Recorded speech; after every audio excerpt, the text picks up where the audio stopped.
L'air réussi, la pandémie est sous contrôle, l'école reprend droit de cité dans les zones en crise, le gouvernement est soulagé, l'évaluation présidée par le Premier ministre chef du gouvernement ce jeudi est en tête de ce journal.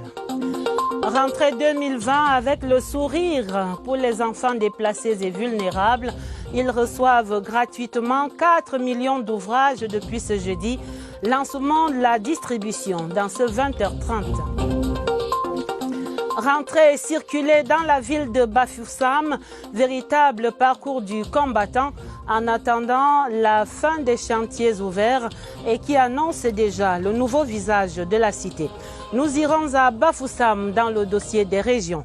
Voilà pour les titres. Développement après ce message.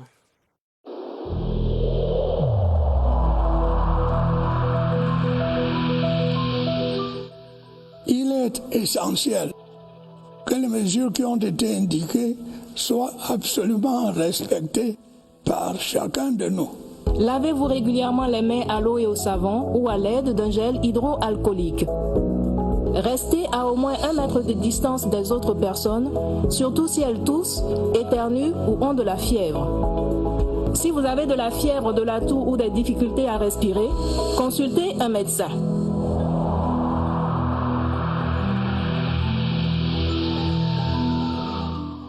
Mention honorable pour le gouvernement. Rentrée scolaire 2020-2021 réussie à travers le territoire national. Ce jeudi, le Premier ministre chef du gouvernement présidait la réunion d'évaluation des défis sanitaires et sécuritaires de cette rentrée. De bonnes nouvelles sur les deux fronts. Le Covid-19 est sous contrôle. Les établissements fermés dans les zones en crise ont réouvert leurs portes depuis lundi. La synthèse de ces travaux, Laurentine Bokono. Je voudrais, au terme de notre concertation, marquer mon appréciation pour le bon déroulement de la rentrée scolaire. Aucun incident majeur n'a été signalé sur l'ensemble du territoire national. Commentaire du Premier ministre chef du gouvernement Joseph Dione Goté au terme de la réunion interministérielle d'évaluation de la stratégie de riposte au coronavirus. Aussi demande-t-il au ministre des enseignements secondaires et à celui de l'éducation de base de s'assurer de l'opérationnalité des dispositifs mis en place. Les tout petits s'en donnent à cœur joie. Quand ils essaient de devenir récalcitrants, ils sont recadrés par leur maîtresse, par leur maître. Jusqu'alors, sur tous les plans, les choses se passent normalement. Déjà, le ministre de la Santé publique fait état d'un taux de guérison au Covid-19 de 95%. Le ministre des Enseignements secondaires annonce la reprise des classes sur l'ensemble du territoire national, y compris dans les localités du Coupé-Manegouba, le Bialem, Nkambé, dont nombre d'établissements scolaires sont restés fermés depuis 3 ans. La pandémie du Covid-19 est donc sous contrôle. La rentrée des classes est sur la bonne voie, mais la vigilance doit rester de rigueur. C'est entendu, Laurentine, le Premier ministre chef du gouvernement qui recevait par ailleurs ce jeudi le promoteur de la ICT University. Le Cameroun, Victor Mbarika, promet 20 bourses d'études et un accompagnement multiforme aux jeunes Camerounais. Sur cette audience, une fois de plus, Laurentine Bokono. La ICT University, c'est 15 000 étudiants à travers le monde. Au bout de 8 ans d'existence au Cameroun, l'institution entend varier ses actions en promouvant l'excellence académique dans les universités camerounaises. C'est le projet qu'est venu présenter au chef du gouvernement le professeur Victor Barika, promoteur de la ICT University, qui avait à ses côtés son représentant au Cameroun. Nous avons également annoncé au Premier ministre et chef du gouvernement l'octroi des 10 bourses master pour les jeunes Camerounais âgés de moins de 30 ans, pour les PhD âgés de moins de 35 ans. À travers l'institution qu'il dirige, le natif de la région du Sud-Ouest va apporter sa pierre à l'édifice d'un Cameroun en marche vers son développement. Et on l'entend à travers le territoire national, le Covid-19 ne passera pas par l'école. Le mot d'ordre est en vigueur. Il s'agit de briser la chaîne de contamination et d'éviter une résurgence du virus. Mais comment gère-t-on d'éventuels cas suspects à l'école? Notre reporter Irène Janafouda décrit ici le dispositif déployé dans les établissements depuis la rentrée. Des élèves se cachent derrière leur masque pour exclure définitivement le coronavirus des établissements scolaires. Une discipline de groupe exigée par le staff administratif et le corps enseignant déterminé à inclure le respect scrupuleux des gestes barrières dans le programme scolaire en cette rentrée des classes en présentiel. Mais en milieu scolaire, on ne perd pas de vue que des cas suspects de coronavirus pourraient être détectés à tout moment. Et dans cette perspective, un dispositif est mis en place pour mieux cerner le mal. Nous avons des salles de convivialité. Si nous avons un suspect, on le conduit dans ces salles de convivialité. Bien sûr, assisté et encadré par nos infirmiers. Au cas où un cas suspect est détecté, d'abord nous l'isolons à l'infirmerie. On informe les parents de l'enfant, on informe la hiérarchie. On informe le point focal, le district de santé qui couvre la zone. Le coronavirus rôde partout, mais toutes ces mesures visent à ne pas admettre un intrus en classe durant l'année scolaire 2020-2021. L'autre bonne nouvelle de cette rentrée, des livres gratuits. C'est ce jeudi que le ministre de l'Éducation de base, le professeur Laurent-Serge Tundingwa, lançait la distribution des 4 millions de manuels scolaires annoncés par le gouvernement. Une bouffée d'oxygène appréciable pour les parents, fruit du programme d'appui à la réforme de l'éducation que soutient la Banque mondiale au Cameroun. Les grands axes de ce projet avec Laurence Okalia. Les manuels scolaires ne manqueront plus à l'appel dans les écoles primaires publiques. Le ministère de l'Éducation de base a tourné ce jour les premières pages du livre « Un manuel pour 2 élèves » dans les salles de classe. Il y a quelques années encore, 16 à 20 élèves partageaient un manuel scolaire. À travers cette opération de distribution de 4 millions de manuels sur l'étendue du territoire national pour les classes de CIL, CP, classe 1 et classe 2, l'on vise une réforme du secteur de l'éducation au Cameroun avec l'appui de la Banque mondiale. En achetant les livres et en donnant ces livres au Cameroun, la Banque mondiale et le gouvernement du Cameroun sont en train de traduire dans les faits les aspects de cette gratuité. C'est une très grosse opération qui va durer 1 mois. Ces manuels essentiels portent sur les langues, le français et l'anglais et les mathématiques. L'année scolaire prochaine, ce sont les élèves du CE1, CE2, classe 3 et classe 4 qui en bénéficieront. Et l'année 2022-2023 concernera les finissants du primaire des 2 sous-systèmes. Dans cette même veine, 400 élèves méritants des établissements primaires de Batchenga dans la région du centre ont reçu hier mercredi des paquets minimum. C'est là une initiative du secrétaire d'État à la Défense chargé de la gendarmerie. Pierre Evembe était à Batchenga. Rentrée scolaire en son et en couleur à Batchenga dans la Liquié. Une joie justifiée par un nom, Galax et Toga. Pour la 3e année consécutive, le secrétaire d'État à la Défense chargé de la gendarmerie, digne fils de la localité, offre des kits scolaires complets aux élèves du primaire et des paquets minimum aux responsables d'établissement. Je profite d'ailleurs de l'occasion pour exprimer tous nos remerciements à la marraine, la promotrice et la marraine de cette cérémonie de promotion de l'excellence scolaire. La marraine de l'événement, Ursule Toga, bras séculier de son époux, a semé la graine de la motivation et de la saine émulation parmi les enfants. Avec le sac que M. Etoga m'a donné, je serai premier. Près de 8 millions de francs CFA de dons pour soutenir la communauté éducative a réussi une année scolaire sans colère, sans Covid-19. Et c'est décidément la saison des bonnes nouvelles. Coup de pouce également pour la PME camerounaise. Elle reçoit une dotation de 2 milliards de francs CFA, un fonds spécial don de l'État destiné à la relance de ce secteur au sein de la crise du Covid-19. Qui donc, parmi les PME, les artisans et les entreprises artisanales sont éligibles à ce fonds? Voici l'éclairage de Lucrèce Mbenga. 3 profils de bénéficiaires sont concernés par ce fonds spécial de relance économique post-Covid-19. D'abord les PME. Elles bénéficient d'1,5 milliard de francs CFA d'appui direct. Les conditions d'éligibilité s'articulent autour d'une existence légale camerounaise et l'affiliation à une instance fêtière notamment. Deuxième catégorie, les artisans et entreprises artisanales. Il faudra justifier de la nationalité camerounaise, être enregistré dans un bureau communal de l'artisanat depuis au moins 3 ans et être à jour de ses contributions fiscales. Montant de l'enveloppe allouée, 500 millions de francs CFA.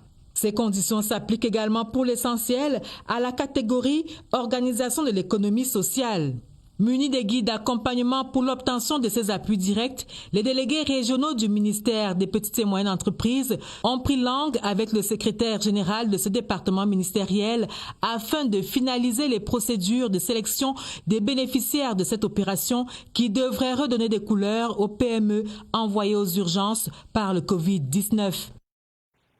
Le ministre des PME, Achille Basilekin III, qui présidait par ailleurs hier mercredi une conférence internationale sur le thème de l'industrialisation et de la transformation au Cameroun.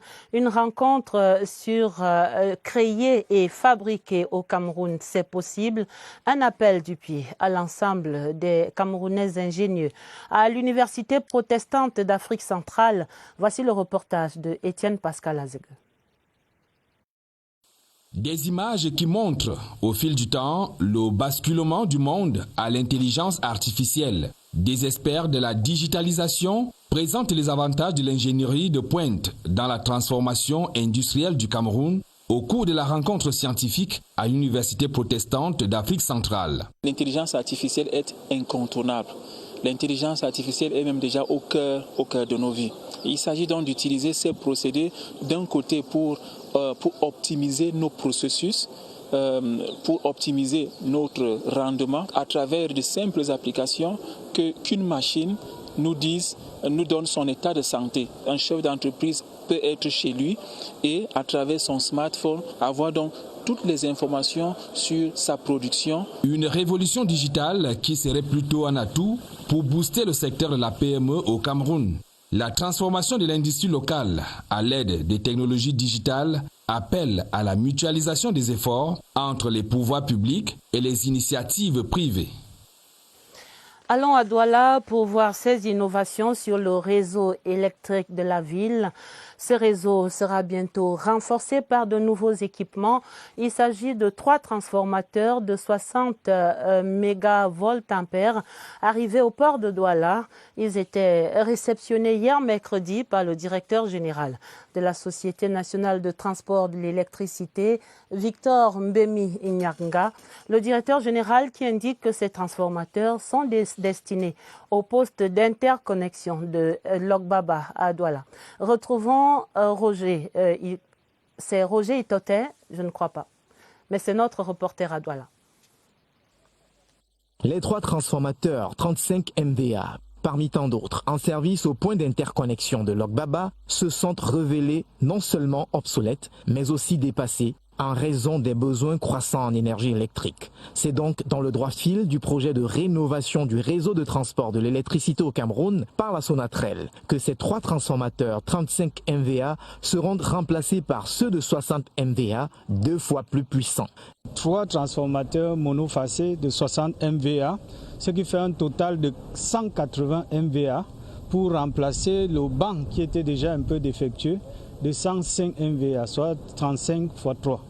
Donc avec ce renforcement de capacité des transformateurs à ce poste, nous pensons que la ville de Douala sera mieux servie.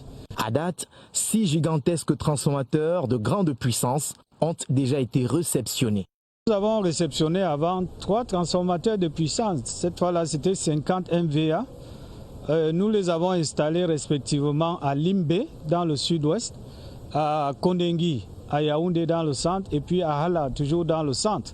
Ces transformateurs de puissance, vous en êtes témoin, fonctionnent très bien.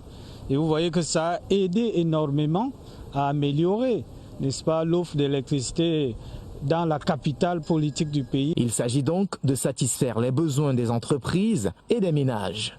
Dans les jours à venir, nous allons poursuivre avec la construction des postes de transformation proprement dit. Nous allons commencer par la construction du poste de Nyom 2, n'est-ce pas, à Yaoundé. C'est ce poste-là qui va accueillir l'énergie qui viendra du barrage hydroélectrique de Naktigal en construction en ce moment. Juguler les coupures intempestives et les baisses de tension. Objectif au cœur du vaste projet de remise à niveau du réseau de transport de l'électricité au Cameroun, porté par la Sonatrel. Joseph Itote à Douala. Cette nouvelle un peu moins réjouissante qui concerne les acquéreurs des téléphones portables et autres tablettes numériques. À partir du 15 octobre, c'est dans une semaine, ces outils seront taxés de 33% de leur valeur de sortie usine pour leur premier usage en territoire camerounais. Il s'agit là en fait d'une disposition de la loi de finances de l'année dernière. Mais comment ce prélèvement va-t-il s'opérer? Voici les réponses avec Cyril Kingembepe. Désormais des taxes. À partir donc, du 15 octobre, tous ceux qui vont se connecter pour une première fois recevront donc simplement un message, leur indiquera le montant des droits, des taxes attendues. L'usager a le choix de la fréquence des paiements.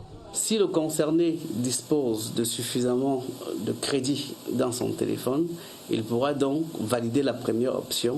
A contrario, celui qui ne dispose pas de suffisamment de crédit pourra donc simplement valider la seconde option qui est paiement échelonné. Pas de débat possible, la plateforme est bien huilée. Il n'y a pas une nouvelle taxe sur les téléphones portables. C'est que la douane a décidé de déplacer la frontière physique à la frontière numérique qui devient la puce que vous mettez dans votre téléphone. Cette opération siffle la fin des tractations et des multiples manipulations de l'argent public. Les régions en vitrine dans le 20h30. Ce jeudi, direction Bafoussam, la capitale régionale de l'Ouest, dont la voirie urbaine en chantier réduit notablement la fluidité de la circulation.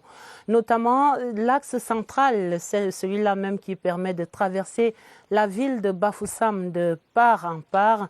Retrouvons dans les déviations à Bafoussam notre correspondant sur place, André Aristide Ekomba. Le gravier servant de couche de base à la chaussée attend le bitume depuis plusieurs mois sur l'axe principal de la ville de Bafoussam. Sa rudesse rend la circulation difficile et produit de la poussière au centre urbain. Les points critiques se situent dans les carrefours où réguler la circulation n'est pas facile.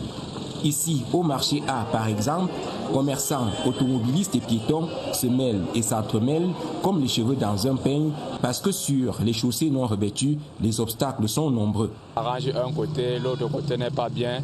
Quand nous on rentre chez nous, on est fatigué. Vous voyez les états des routes, nous on n'a même pas les pneus. Pour savoir ce qui est à l'origine du désarroi, l'ingénieur de l'État, en concertation permanente avec le maître d'œuvre, évoque les problèmes techniques. Ce qu'on attend maintenant, c'est que les pluies passent et ils mesurent la déflexion et on applique le grave bitume avec le bébé.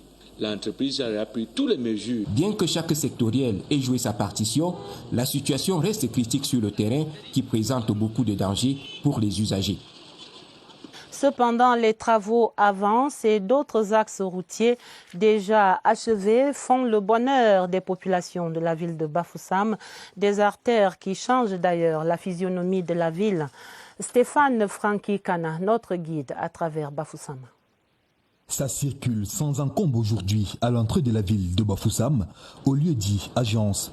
Comme à l'entrée de la ville, bon nombre d'axes de la ville de Bafoussam présentent désormais un visage des plus reluisants, offrant ainsi des facilités aux populations. C'est le cas de l'axe Carrefour-le-Maire, en passant par le lycée classique de Bafoussam, marché Sokada, stade de Toquette, avenue des Lions Indomptables. Nous sommes fiers parce que cette route est devenue totalement comme une axe routière. Tout le monde passe, les voitures passent et les gens préfèrent passer par ici. À certains endroits, comme à Kouango, au lieu dit Grand Rafia, une zone marécageuse, les pavés ont pris le relais. La route est bonne.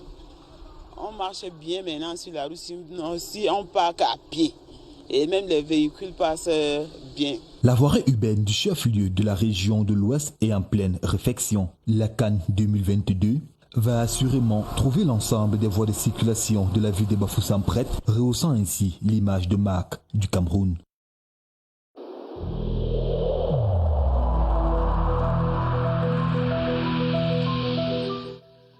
Le port du masque dans l'espace public restera obligatoire jusqu'à nouvel ordre.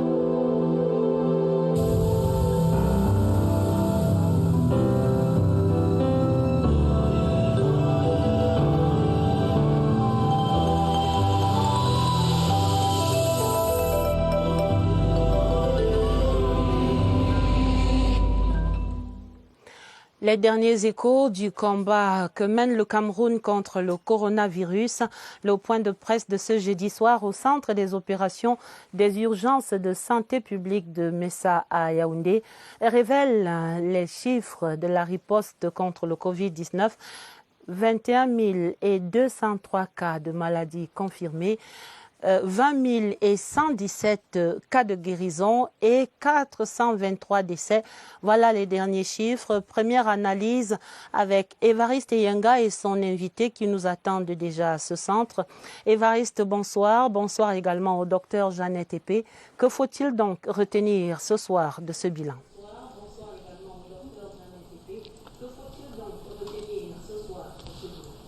Bonsoir Adèle, ce qu'il faut retenir, vous avez commencé à l'indiquer, il s'agit des chiffres de ce soir, les 21 203 cas positifs confirmés, c'est en termes de bilan, soit une progression de 269 cas supplémentaires en l'espace de 7 jours, les guérisons 2117 et les décès 423. Il y a d'autres chiffres, il y a les cas actifs 663 avec une diminution de 77 cas par rapport au 1er octobre dernier. Le taux de guérison, lui, il progresse. Il est désormais de 95%. Les cas en unité de prise en charge, c'est-à-dire les hospitalisations, c'est 61 cas avec 3 sous oxygénation. On parle aussi de la médecine pour enfants ce soir avec le docteur Jeannette Epé Ngoué, que vous saluez tantôt, pédiatre et enseignante à la faculté de médecine de l'université de Yaoundé 1. Docteur, bonsoir. Bonsoir, Évariste. Le port du masque n'est pas obligatoire pour les enfants de moins de 11 ans dans les établissements. Seulement, ils peuvent contaminer les personnes adultes, c'est-à-dire leurs encadreurs, leurs enseignants. Comment on fait pour éviter cela? En effet, les mesures barrières sont applicables pour tous les espaces publics, y compris l'école. Mais en particulier à l'école, il faudra éviter le brassage des élèves ou étudiants, particulièrement au moment des entrées-sorties et au moment des pauses. Nous recommandons également de nettoyer et désinfecter les locaux et ainsi que les équipements plusieurs fois par jour. Également d'aérer les salles de classe au moins toutes les 3 heures. Là, il s'agissait des précautions à prendre à l'école globalement. Maintenant, comment on évite que l'élève contamine son enseignant, par exemple? En effet, l'élève peut contaminer, même si la probabilité est faible, son enseignant. C'est pourquoi nous recommandons aux enseignants de respecter scrupuleusement les mesures barrières, de ne pas se défaire de leur masque. Également, si un parent est testé Covid positif, il doit respecter la quarantaine ainsi que les enfants avec lesquels il est en contact.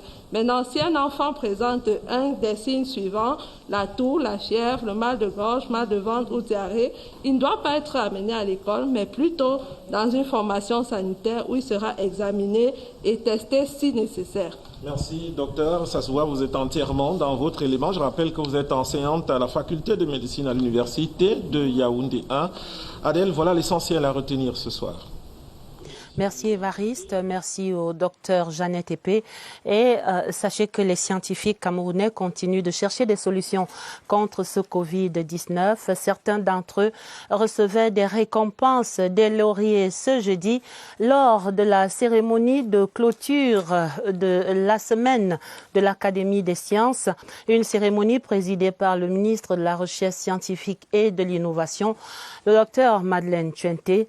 Et sur l'intérêt de cet événement, je vous propose ici d'entendre le président de l'Académie des sciences du Cameroun, le professeur Sami Beban Chumbo, est interviewé par Alvin Giselze. La science, c'est le savoir, le savoir-faire. Et pour que notre pays planifier son émergence, nous avons besoin d'avoir une contribution de la science. Les sujets envisagés sont des sujets d'ordre purement scientifique, mais aussi des sujets socio-économiques. Cette année, nous avons privilégié les lauréats dans le domaine des sciences médicales. Les scientifiques sont en train de produire des résultats qui ont été utilisés et qui peuvent être rentabilisés dans la course au développement de notre pays. Douala, la capitale économique, a désormais son centre IAI Cameroun. Le nouveau site était inauguré mardi cette semaine en présence du représentant résident Armand Claude Abanda et des partenaires de l'institution. Une cérémonie couplée aux soutenances de mémoire de 87 étudiants arrivés en fin de formation là-bas. Retrouvons une fois de plus Joseph Itote à Douala. L'édifice logé à Bonateki, dans l'arrondissement de Douala 1er, a une capacité d'accueil de 600 étudiants, toutes filières confondues. Hasard de calendrier, en ce jour d'inauguration, 87 étudiants arrivés en fin de formation dans le 10 centres soutiennent leur mémoire.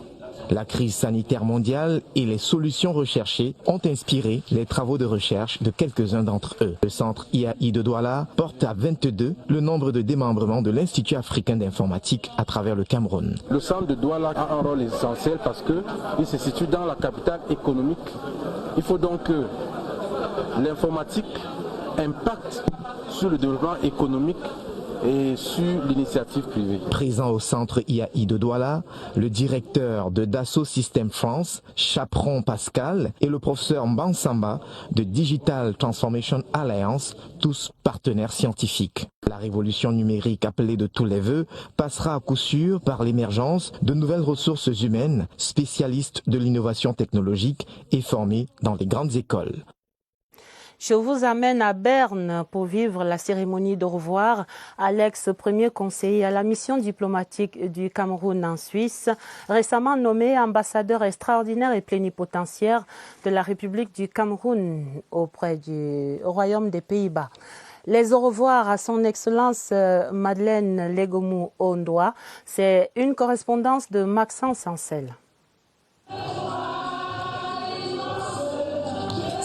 Prestigieux lieu Bellevue Palace que s'est tenue la cérémonie d'adieu de l'une des leurs. Précédemment, premier conseiller auprès de l'ambassade du Cameroun à Berne depuis 2017, Madeleine Ligomo Ondoa, nommée le mois dernier ambassadeur du Cameroun aux Pays-Bas, va quitter la Suisse dans les prochains jours. Très émue dans son allocution, elle a remercié le chef de l'État Paul Biya et s'est montrée reconnaissante envers son ex-supérieur, l'ambassadeur Léonard Henri Binzi, pour la qualité des enseignements reçus. Mon immersion dans votre style managérial a été une source indéniable d'enrichissement. Devant ses collègues, amis et connaissances, les qualités personnelles et professionnelles qui l'ont porté aux prestigieuses fonctions d'ambassadeur vont être saluées. S'en est suivi l'échange de cadeaux entre les deux ambassadeurs. La page des sports et les matchs amicaux internationaux FIFA qui se poursuivent. Le Cameroun affronte les Samouraïs du Japon demain vendredi. La rencontre va débuter à 13h aux Pays-Bas, heure du Cameroun. Et à 24 heures de cette confrontation, l'effectif des Lions indomptables n'est toujours pas complet, conséquence de la pandémie du Covid-19. Nous faisons le point avec Évariste Yenga. Le coronavirus est dans la tanière des Lions indomptables. 5 joueurs sont forfaits à cause de la Covid-19 et 2 autres pour raison de blessure. Jean-Pierre Samé et Ignatius Ganago sont les 2 blessés qui seront absents contre le Japon ce vendredi. Samé qui présentait une lésion au niveau de la cuisse ainsi que de Gagano qui présentait une entorse de la cheville assez grave. Ne seront pas alignés contre les Samouraïs bleus à cause du coronavirus. André Onana, Koundé Malong testé positif, puis Jérôme Onguene en quarantaine dans son club, Ousmane Dawa et Moumi Gabale prolongent la liste. Ils sont des cas contacts asymptomatiques. Ces joueurs ne font pas la maladie, c'est tout simplement qu'ils ont été en contact avec le virus il y a environ 1 mois, 6 semaines. Au final, c'est un effectif de 17 joueurs seulement qui affrontera le Japon en amical ce vendredi 9 octobre à Utrecht, aux Pays-Bas. Début de la partie, 14h. Match à suivre en direct sur CRTV Sport. Des nouvelles qui mettent un terme à ce 20h30. On sera bien sûr à suivre ce match des Lions indomptables contre les Samouraïs du Japon. Le journal était préparé avec la collaboration de Franck Evina et d'Augusta Ngononga. Vous aurez un autre journal à minuit présenté par Gilbert Ongene et Georges Marcel Massila. Rendez-vous immédiat après ce journal, le magazine Discovery, et puis vers 22h, retrouvez Valérie Dikos Oumarou dans notre magazine Société tout nouveau, mot pour mot. Pour les éditions du week-end, à partir de demain au 20h30, vous serez en compagnie de Atabadine Oumar. Suivez pour finir ces conseils contre le Covid-19 et je vous souhaite d'avance un excellent début de week-end et je vous dis à lundi 20h30.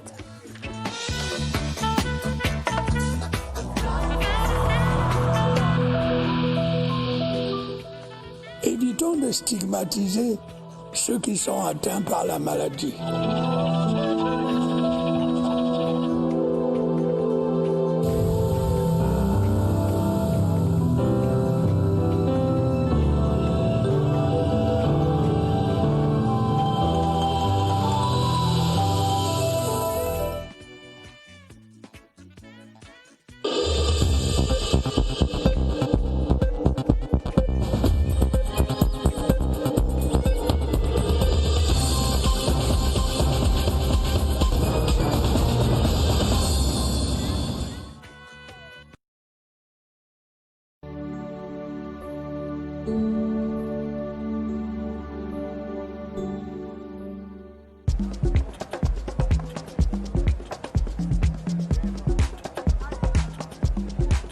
Avec un Isbet.